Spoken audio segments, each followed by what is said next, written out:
What the hell? Where's the wrestling?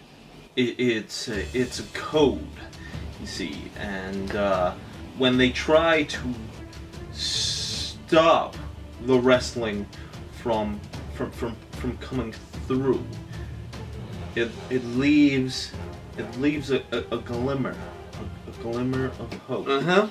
It's simple. Yeah. It's simple. You watch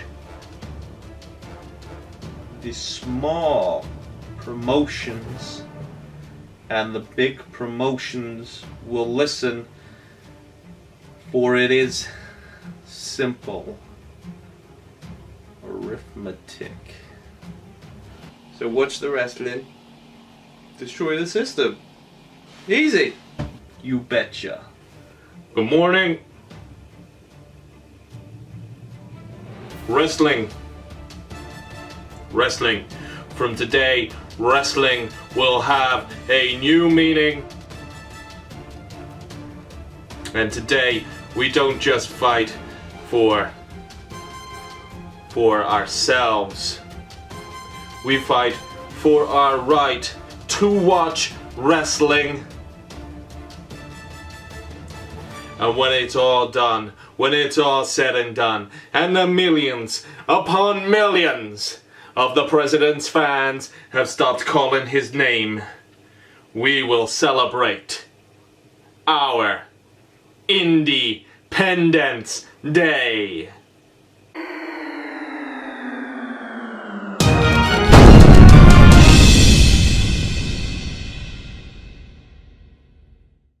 Welcome everybody to my new set of videos, Independence Day, celebrating all that is independent wrestling. I'm going to be spending a bit of time looking at different independent promotions, be it through demand services, DVDs, or even shows that I go watch myself.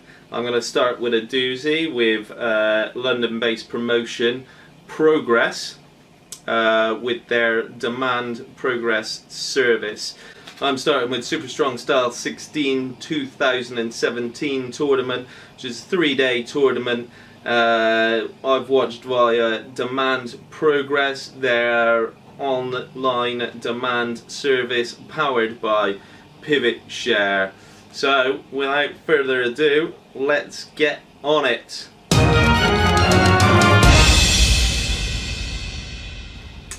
So the show is opened up, as a lot of their shows do, with owner Jim Smallman in the middle of the ring.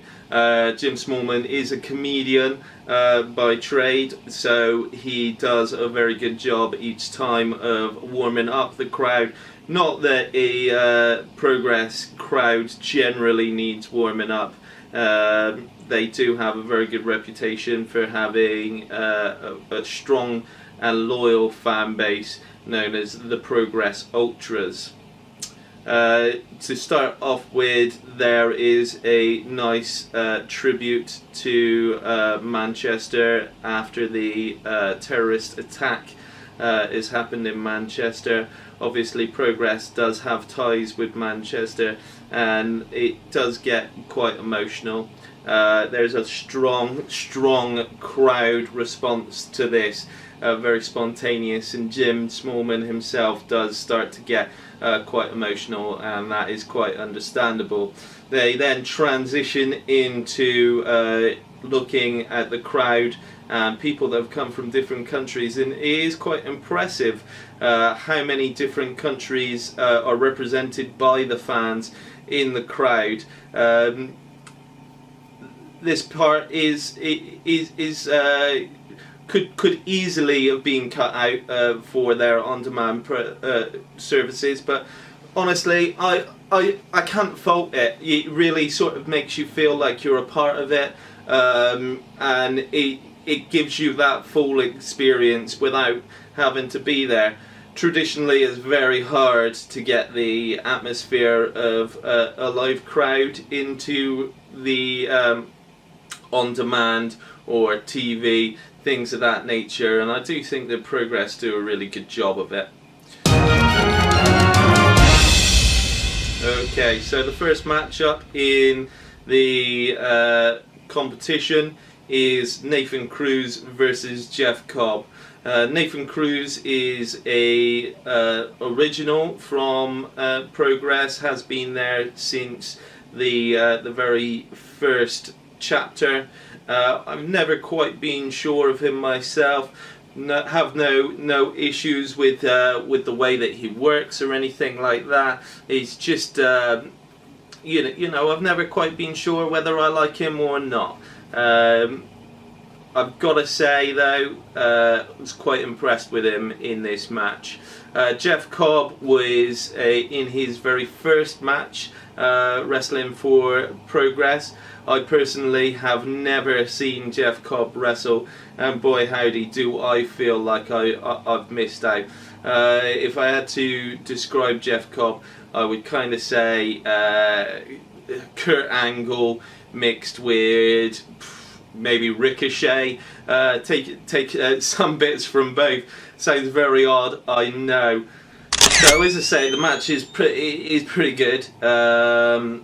Jeff Cobb really is the standout for me. Again, nothing against Nathan Cruz. He's a fine worker.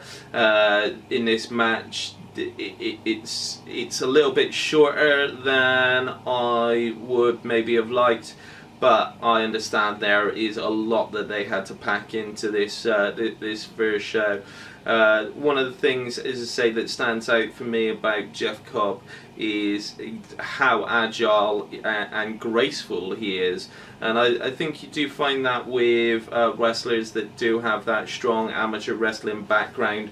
Their movements just flow. It's beautiful. In this match, I've seen one of the most graceful suspended suplexes that I've ever seen. It's kind of hard to describe. If you get the chance to watch it, I would certainly recommend it. Yeah, as I say, it's not the longest match in the world. It is a real good opener. I think they made a good choice for the open. Crowd really gets into it. Jeff Cobb is the biggest guy that I have ever seen to do a stand-in shooting star press, and he does it into a weird sort of shooting star press headbutt, which is just freaking awesome. Jeff Cobb hits him with his finishing move, I believe, called the Tour of the Isles, and gets the pin to go through into round 2.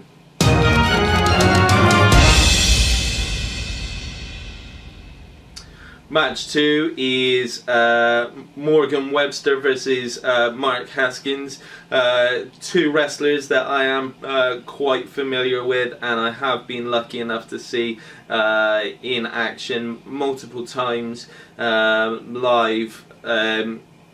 Morgan Webster is really over at the moment in Progress, and he does have a lot of presence, channeling Liam Gallagher straight into that ring as the mod father. Mark Haskins, every time I see him, looks more and more metal. I'm one of these days expecting him to turn into Colossus from the X-Men. Matchup is nice, very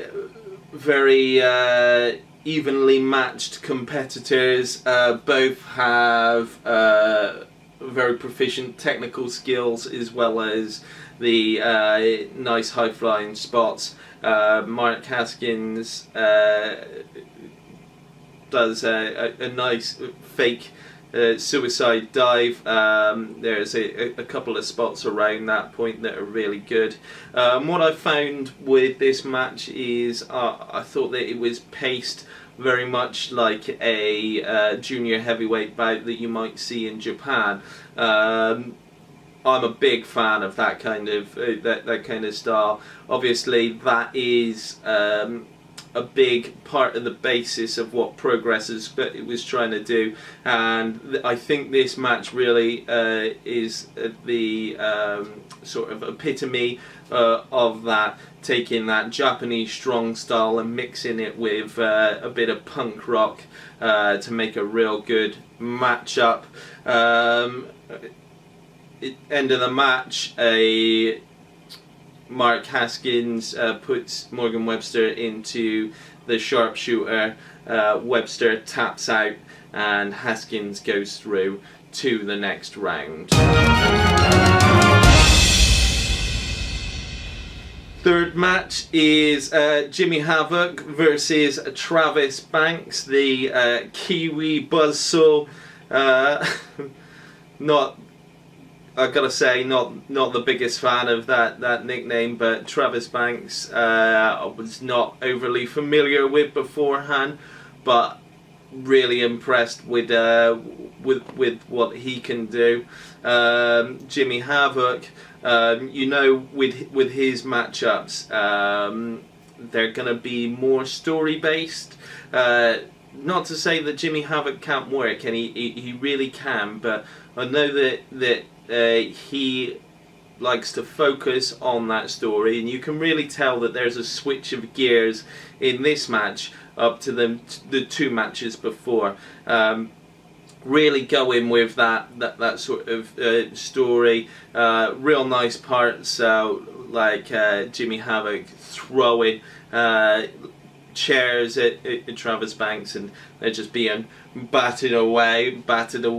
There's a lot more sort of brawl-based style in this match. They're really going for it. As I say, just a real nice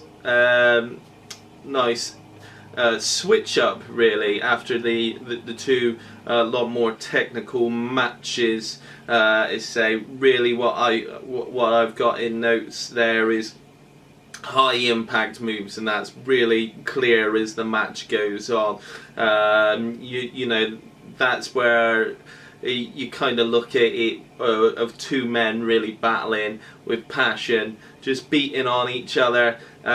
Travis Banks, he really gets quite vicious towards the end. As I say, it really is a nice setup. He hits Havoc with the Kiwi Crusher, gets the pin, and goes forward into the next round. Next match is Zack Sabre Jr. versus David Starr. Sabre Jr. obviously has been a big advocate for Jeremy Corbyn, really trying to push that vote Labour in the wrestling world, and I gotta say I love it. It's real nice to see that from a wrestler, that passion for the world around him. David Starr, I've seen it only a couple of times before. Fantastic wrestler, obviously the man with the most nicknames in the history of the world. It was nice. There was a nice bit at the start of the match where the commentary sort of commented that it's your favourite wrestler's favourite wrestler versus Jeremy Corbyn's favourite wrestler, which brought a little smile to my face. This matchup is two wrestlers that are really on top of their game. Really is kind of a technical masterclass, something that you would come to expect from two wrestlers that are really that proficient at what they do. I do have a chuckle with David Starr's sort of run round the ring and then sort of teabagging his opponent. It's always good.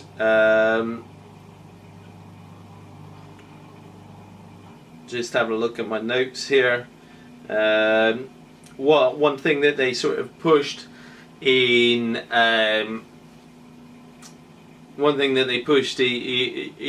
this match, and actually, as you'll sort of see throughout the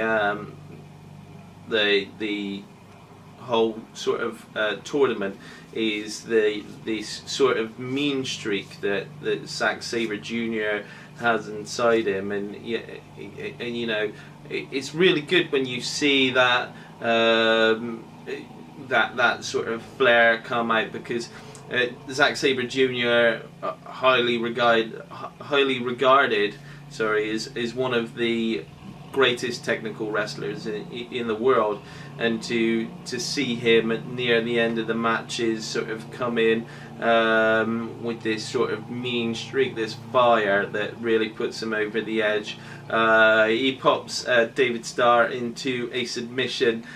Starr taps out, and Sabre goes through to the next round. Let's come up to the interval here, so we're just going to take a quick break, and I will see you soon.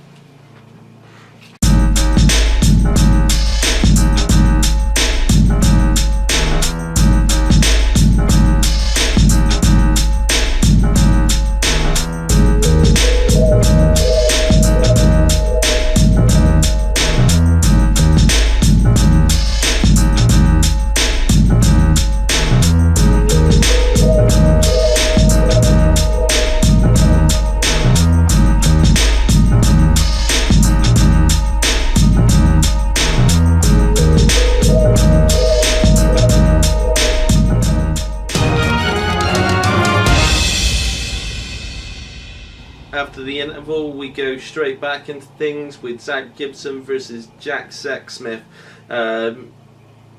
Very different competitors. As much as the last match was two sort of great technical wrestlers going against each other, this match is two very, very different competitors being put forward into quite interesting and highly entertaining match.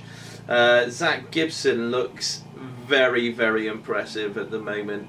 I've been aware of him for a few years, and I gotta say, he just keeps getting better. He's got a beard in now, and maybe I'm just biased, but you know, that makes it kind of brings him together, and he really seems like a you know, a real badass heel now.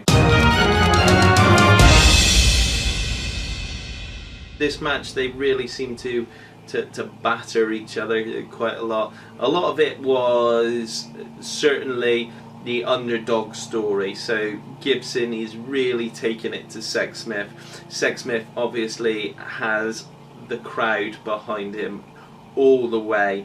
This is really antipified where Gibson gives Jack Sexsmith a helter-skelter on the outside of the ring, and Gibson gets back into the ring. It looks like it's going to be a count out, and the crowd help Sexsmith up to his feet and back into the ring.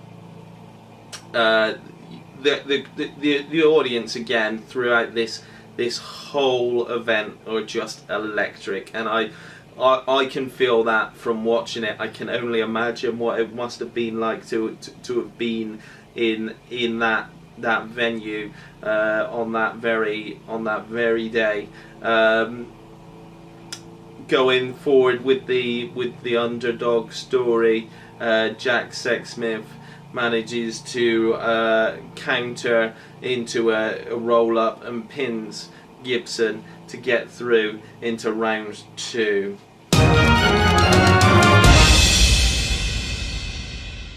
Next match is Tyler Bate versus Pastor William Ever. There's a real strong showing for Tyler Bate.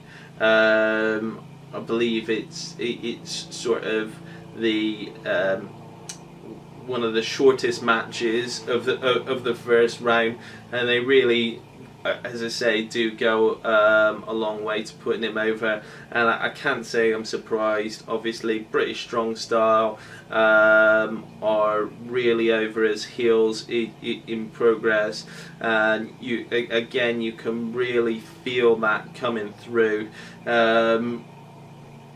I think they picked the right competitor for him though, because Pastor William Ever, obviously he's such a presence, and you know, he's so well liked that despite sort of suffering the worst loss of the first round, it doesn't diminish him in any way, and I think he really still comes off with the crowd behind him. Match number 7 of the first round, coming near to the end. Mark Andrews versus Flamita. This is really the sort of high flyer matchup. Obviously both very proficient in that, but also both very good at the sort of strong style striking sort of match. I did really enjoy this match.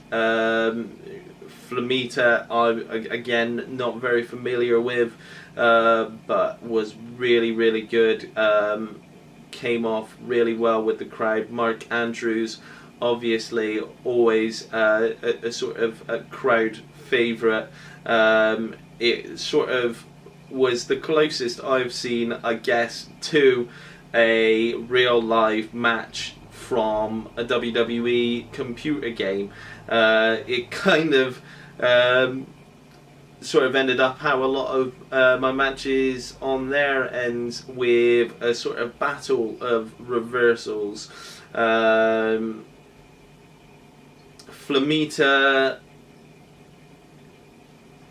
goes over after I believe performing his flam fly, which is sort of a standing Spanish fly in the sort of center of the ring. Real impressive display. It was real nice as well that afterwards they shook hands, and you could really see that sort of mutual sign of respect. I really love that about the sort of tournament setup, that that wrestlers get to put on real great shows, and they also get to show each other that respect in certain terms. Event of the show. Trent Seven versus Matt Riddle. What can I say about this match?